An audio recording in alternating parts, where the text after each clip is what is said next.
The sky above Earth darkened as 300 alien ships arrived. They were big, smooth, and looked like hunters ready to attack. Earth's tiny fleet of 57 ships looked weak in comparison. Admiral John Baker felt his heart beat faster as he stood on the U.S. Defiance Bridge. Sweat formed on his forehead. Humanity had only started traveling between stars 10 years ago. Now they faced an alien force that could destroy them all. "Sir, they want to talk again," said Lieutenant Kate Wilson, looking worried. Baker took a deep breath. "Show them on screen." The face that appeared was almost human-like, but with purple skin, 6 fingers, and eyes that changed colors like a rainbow. "I am Grand Marshal Zix Val of the Vorlian Imperium," the alien said in a cold voice. "We rule 300 star systems. Your quick growth has caught our attention." Baker tried to speak. "We come in peace and..." Silence. Zix Val cut him off. "Here is our offer.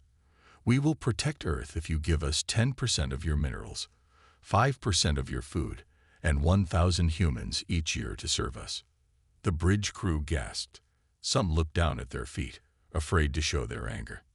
"This is normal," the alien continued with a small smile. "Over 200 other species already pay us. Those who say no..." The screen showed a planet covered in fire and smoke. "They become examples." Baker felt rage building inside him, but kept his face calm. "We need to talk to our leaders first." "You have 2 days," Zix Val said. "Then we take what we want." The screen went black. Inside the White House emergency room, President Ellen Grant listened as her advisors spoke. The room was hot and tense. "We can't win a fight," said Defense Secretary Paul Harris, his face pale. "Their ships are 100 years ahead of ours." Dr. Sam Cole nodded. "The Vorlians are space gangsters. They threaten, then take what they want." Vice President Joe Martinez asked, "Can we talk our way out?" "They don't want to talk," said Secretary of State Olivia Brown. "They want us to obey." President Grant stood up suddenly, her eyes bright with anger. "I will not give American citizens, or any Earth people, to these aliens. We are not their slaves." "Then we face a war we will lose," said General Eric Peterson, his voice heavy. "Maybe there's another way," said a soft voice. Everyone turned to look at Dr. Lisa Wright, a small woman with clever eyes sitting at the end of the table. "Tell us," President Grant said. Dr. Wright pulled out a small silver device from her pocket. "We've created something special. Something that might save us all." Dr. Lisa Wright had not slept for 2 days. Her eyes were red, but her mind was clear as she showed her secret invention to the leaders. "This is the quantum whisper," she said, putting the small metal tube on the table. It glowed with a soft blue light. President Grant frowned. "What does it do?" "Explain it simply." "It lets us talk to anyone, anywhere in space, instantly," Wright said. "No one can hear us or know we are talking. Not even the Vorlians with all their fancy technology." Secretary Harris touched the device carefully. "So they can't block our messages or spy on us." "Exactly," Wright said with a smile. "This is our secret advantage." General Peterson crossed his arms. "How does this tiny thing help us against 300 huge alien warships?" Wright pressed a button on the device. Suddenly, colorful lights filled the air above the table, showing many stars and planets. "Because we are not fighting alone," she said. Everyone stared at the map with wide eyes. "Each light is a world the Vorlians attacked before us," Wright explained. "Some worlds pay them. Some fought and lost. But all hate the Vorlians." "How do you know this?" President Grant asked, her voice low with surprise. "We've been talking to them in secret for a year," Wright said. "We found strange signals that showed other worlds might have similar technology. We reached out and made friends." "You did this without permission," Secretary Harris shouted, his face red. Wright stood her ground. "We had permission from the highest level. This was too important to ignore." President Grant raised her hand to stop the argument. "Continue, Doctor." The Vorlians keep control by making each world think they are alone, Wright said. No one knows others are suffering too. But our device connected these worlds. We built a secret team to fight back. How many friends do we have out there? Asked the general. 23 different alien species so far, Wright said. Some have been slaves for hundreds of years. They know how the Vorlian ships work. They know their weak spots. And they will help us. President Grant leaned forward. They'd been waiting for someone brave to go first, Wright said. If we say no to the Vorlians publicly, it will be the signal for everyone to fight back at once. The room went quiet. Everyone thought about what this meant. Secretary Harris shook his head. This is still very dangerous. Even with friends, we might lose. We don't need to be stronger than them, Wright replied. The Vorlians only seem unbeatable because no one fights back together. Their ships are spread thin across space. The fleet they sent here is actually a big part of their army. President Grant walked back and forth, thinking hard. Then she looked at the screen where Admiral Baker was watching from his ship. Admiral, if we choose this path, you will have to deliver our answer. The future of Earth depends on what you say and do. Baker's face was serious on the screen. I understand, Madam President. I will not let Earth down. Then get ready, Grant said. Your next words will change history. The time was almost up. Admiral Baker stood tall on the bridge of the U.S. Defiant. His heart beat fast, but his face stayed calm. The crew worked quietly around him. They all knew this moment would change history. The alien ships hung in space like dark sharks, waiting to attack. Every few hours, small Vorlian ships flew close to Earth as a reminder of their power. Sir, they're calling us, Lieutenant Wilson said. Her voice shook a little. Grand Marshal HFY wants our answer now. Baker took a deep breath. Show him on screen. The alien appeared, his color-changing eyes narrow and cold. Your time is up, humans. What is your answer to our kind offer of protection? Baker looked directly at the alien. He spoke clearly and loudly so everyone could hear. On behalf of Earth and all humans everywhere, I am here to give our official answer to your demand. HFY smiled slightly. Go ahead. Baker paused for 3 seconds, letting tension build. Then he said just one word. No. The silence that followed seemed to last forever. The alien's face changed from smug to confused, then to angry. Perhaps your translator is broken, HFY finally said. Let me be clear. This is not a discussion. Either you give us what we want, or we will take it by force. We will destroy your cities as a lesson to others. Baker didn't move or show fear. Our translator works perfectly. Our answer is no. We will not give you tribute. We will not give you our people. We will not be bullied, no matter how you try to make it sound nice. HFY's purple skin grew darker with rage. You are either very brave or very stupid. Don't you understand what you face? We have conquered hundreds of worlds. Your tiny fleet would not last 5 minutes against us. That may be true, Baker said calmly. But we choose to fight rather than live as slaves. That is what humans do. The alien commander stared at Baker, then waved his 6-fingered hand dismissively. So be it. We will start our attack in 1 hour. After we burn your major cities to the ground, maybe the survivors will be smarter. When the alien disappeared from the screen, Lieutenant Wilson turned to Baker with wide eyes. Sir, they're moving into attack position. Just as we expected, Baker replied. He touched the small quantum whisper device on his wrist. The answer has been given. The signal is sent. Suddenly, lights started flashing on Wilson's control panel. She gasped. Sir, something weird is happening to the Vorlian ships. Their energy readings are going crazy. Baker allowed himself a small smile. It has begun. Meanwhile, on the Vorlian main ship, Grand Marshal HFY was facing a crisis he never expected. Marshal, we have system failures across the entire fleet, his second-in-command reported, panic in his voice. Weapons are shutting down, engines are failing, communications are breaking up. How is this possible? Zixval shouted, slamming his fist on his chair. The humans don't have this kind of technology. It's coming from inside our own ships, sir, the officer said in disbelief. Zixval's eyes widened with sudden understanding. Sabotage. But it was too late. All across the Vorlian fleet, people from worlds they had conquered, engineers, technicians and workers they had treated as slaves for years, were now taking control. The plan they had secretly prepared for so long was finally happening. And it wasn't just happening at Earth. Across hundreds of stars, all the worlds the Vorlians had bullied were rising up together. The one-word answer from Earth had been the signal they were waiting for. Admiral Baker watched as the mighty alien fleet fell into chaos. Some ships drifted helplessly. Others moved in strange patterns. A few even turned their weapons against other Vorlian ships.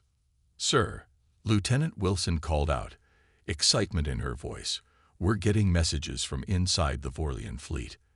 They say they're our allies." The Vorlian warships tried to move into attack position, but something was very wrong. Their weapons would not fire. Their engines sputtered. Their communication systems broke down. Inside the Vorlian flagship, Grand Marshal Zixval was screaming at his crew. "Fix it now," he shouted, his purple face almost turning blue with rage. "How is this happening?" "Marshal, we can't stop it," his second-in-command said with fear in his voice. "The problems are coming from inside our own ships." "Impossible." Zixval slammed his six-fingered hand on a control panel, cracking it. But deep down, he knew what was happening. Find the traitors. But it was already too late. Throughout the Vorlian fleet, the plan was working perfectly. For years, the aliens who had been forced to work as slaves on Vorlian ships had been waiting for this moment. Engineers secretly damaged weapon systems. Technicians rewrote computer codes. Service workers who had been treated like dirt for generations were now taking over entire ships. And it wasn't just happening near Earth. Across Vorlian space, in hundreds of star systems, the same thing was happening at the same time. Earth's one-word answer, "No," had been the signal everyone was waiting for. On the Vorlian home planet, government buildings suddenly went dark. On military bases across 20 star systems, weapon storage areas mysteriously exploded. On mining colonies and farm worlds, workers, many of them humans and other aliens taken as tribute over the years, overcame their guards and took control. Admiral Baker watched from the U.S. Defiant as the once mighty alien fleet fell apart. Some ships drifted without power. Others moved in crazy patterns. A few even had their weapons turned against other Vorlian ships. "Sir," Lieutenant Wilson called out, excitement in her voice, "we're getting messages from inside the Vorlian fleet. Many different alien species are saying they're our friends." Baker nodded. "Put them on the main screen." The screen filled with many different alien faces. Some looked almost human. Others were completely different, insects, reptiles, or strange shapes Baker had never imagined. But all shared the same look of fierce determination. "Admiral Baker," said one alien with silver skin, "I am Captain Nira of what was the Vorlian cruiser Dominance.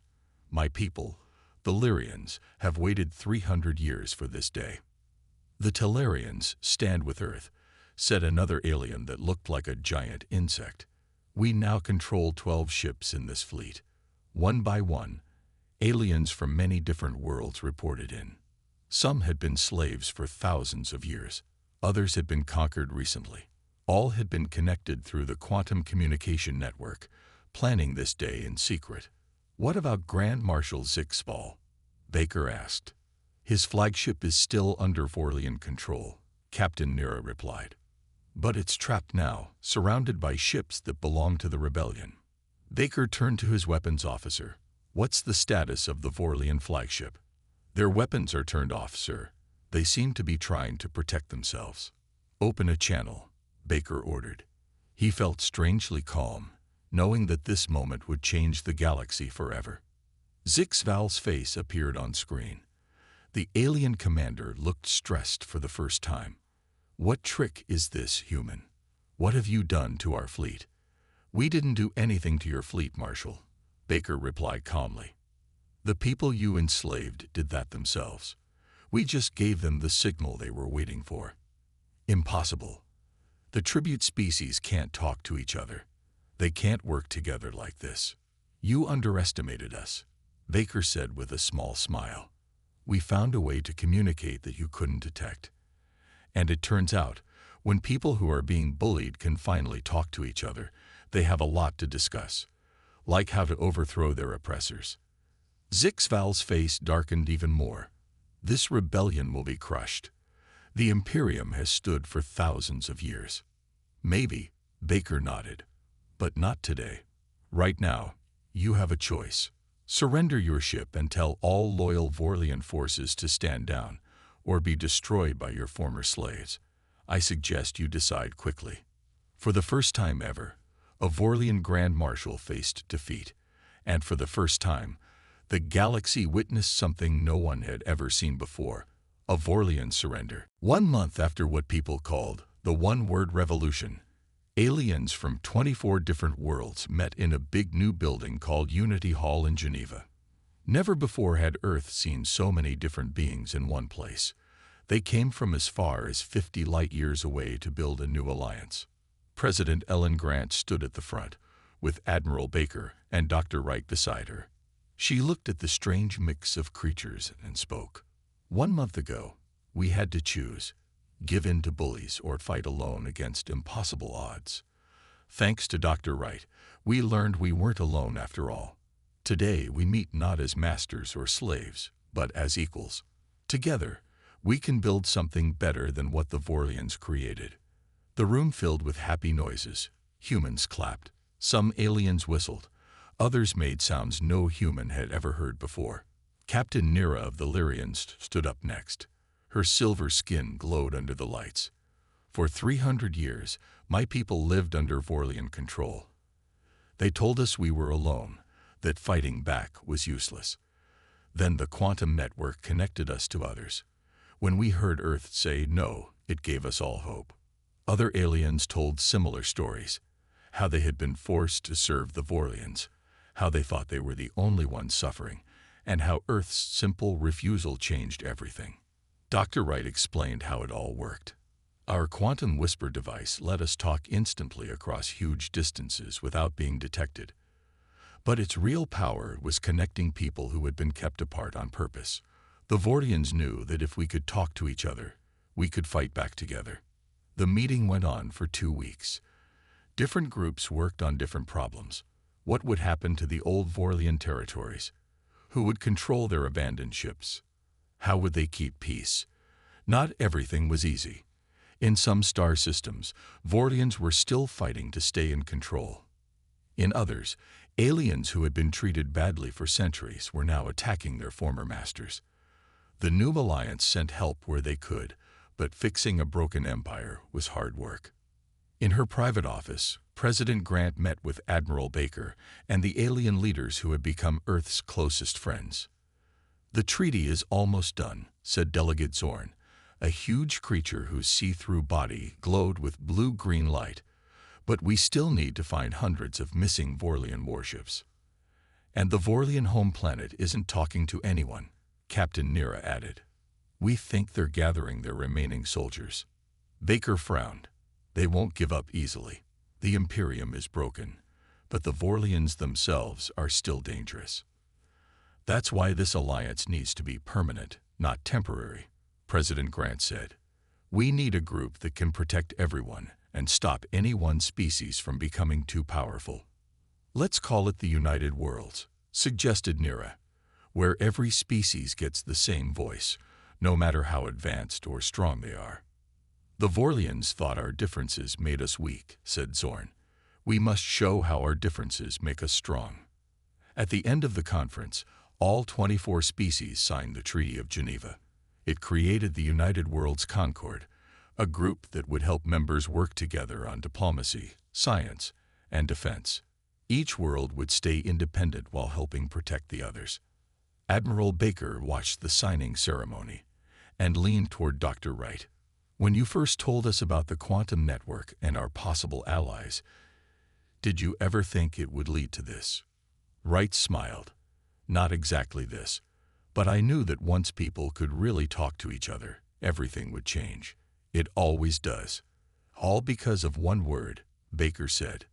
"No, the simplest answer possible." "Sometimes," Wright replied. "That's all it takes to change history. One word, at exactly the right moment." 6 months after the United Worlds Concord formed, Admiral Baker was woken at night by his quantum whisper device making an urgent sound. He sat up quickly in bed, instantly alert. "Admiral," came the voice of Commander Jeff Clark from the space station near Taw Ceti. "Our long-range sensors have spotted a huge fleet coming from Vorlian space. At least 500 ships, all heavily armed." Baker's stomach tightened. "What kind of ships?" "Mostly Vorlian warships, but also ships from mercenary groups from the outer systems. They'll reach our defense line in about 3 days." "I'll call the Defense Council right away," Baker said. "Stay where you are but don't attack. Start Operation Shadowfall."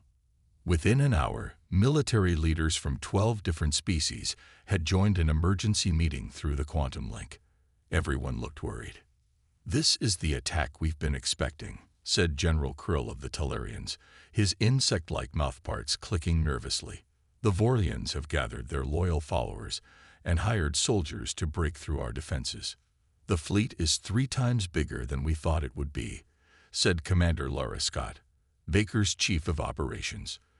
"They must have been building up in secret beyond our sensor range.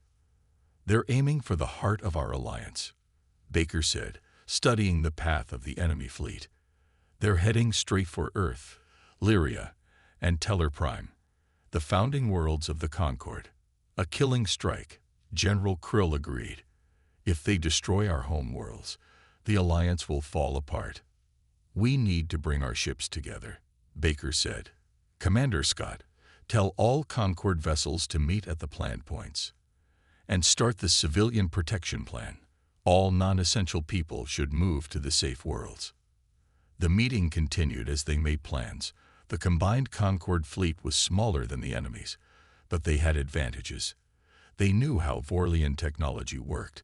They controlled key positions, and most importantly, they had the quantum whisper network that let them coordinate perfectly. 3 days later, as the Vorlian armada approached the outer defense line near Taw Ceti, they found nothing.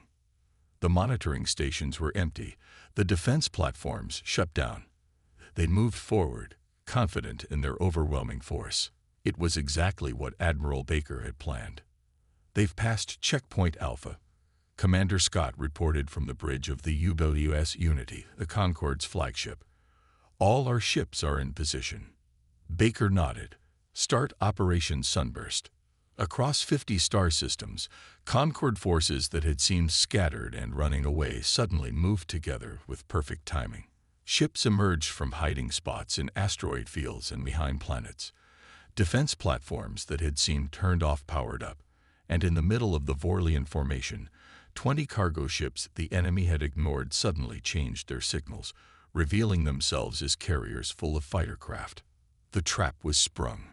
The Battle of Taw Ceti lasted for 3 days.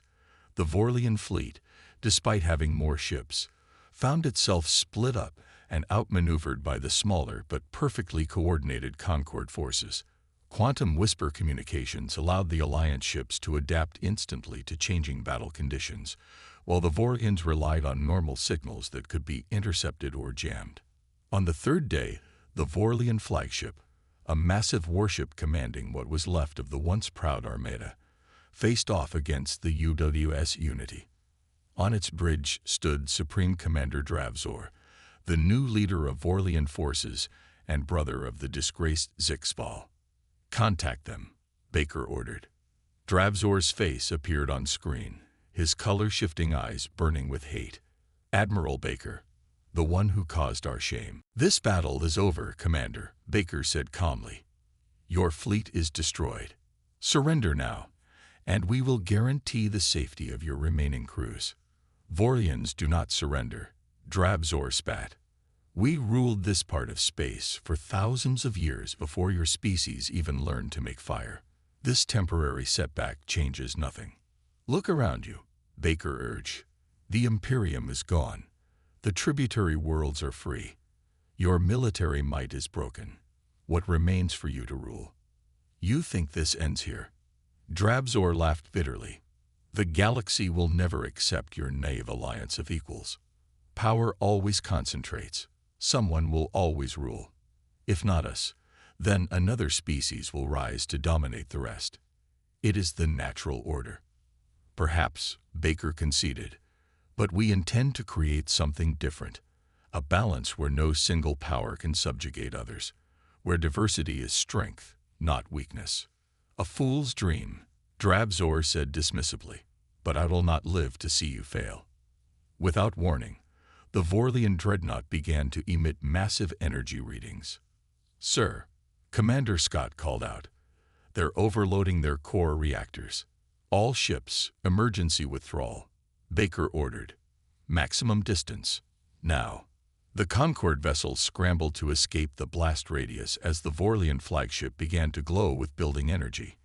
In a final act of defiance, Drabzor had chosen to destroy his ship rather than surrender, and to take as many enemy vessels with him as possible. The explosion was visible across the entire system, a new temporary star that flared brilliantly before fading. Several Concorde ships that hadn't withdrawn quickly enough were damaged or destroyed, but the majority of the fleet survived. As the radiation cleared, Baker surveyed the aftermath. The Vorlian threat was broken. Their last major fleet was decimated, their leadership destroyed. Scattered forces would remain, but they would no longer threaten the alliance as a whole. Send word to the Concorde Council, he told Commander Scott. The Battle of Ta Siti is won. The war is effectively over. In the silence that followed, Baker reflected on the journey that had brought them here. From a single defiant no to a transformative alliance that had rewritten the power structure of their corner of the galaxy. The cost had been high. Thousands of lives lost, worlds damaged, civilizations in transition. But the alternative, continuing subjugation under Vorlian rule, would have been far worse. Your orders, Admiral, Commander Scott asked, interrupting his thoughts.